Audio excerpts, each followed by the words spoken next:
सोलापूर शहरात अतिक्रमण विरोधी कारवाया सुरू असताना विजापूर रोडवरील नटगिरी पेट्रोल पंपाजवळ महानगरपालिकेच्या जागेवर मोठ्या प्रमाणावर अतिक्रमण झाल्याचा मुद्दा पुन्हा ऐरणीवर आला आहे.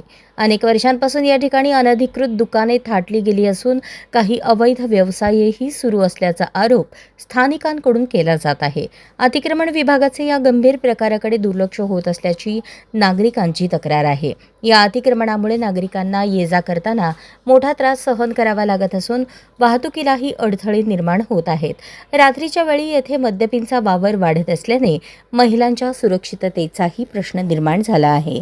स्वच्छता, सुरक्षितता आणि सार्वजनिक सुव्यवस्थेच्या दृष्टीने ही बाब गंभीर बनली असून स्थानिकांमधून संताप व्यक्त होत आहे. सदर प्रकाराबाबत अनेक वेळा प्रशासनाकडे तक्रारी करूनही कोणतीही ठोस कारवाई झालेली नसल्याने महानगरपालिकेच्या भूमिकेवर प्रश्नचिन्ह उपस्थित होत आहे.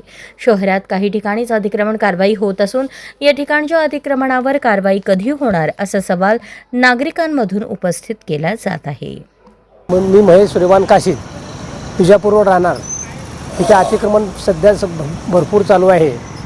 तरी सगळ्यात उत्तम आहे मागचे सगळे खोके हे काढायला पाहिजेत.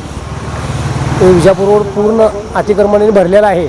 अर्धवट अतिक्रमण काढून थोडे बहुत सांगून परत निघून गेलेले आहेत. तरी सध्या अतिक्रमण परत अजून चालू करून सगळे खोके काढायला पाहिजे.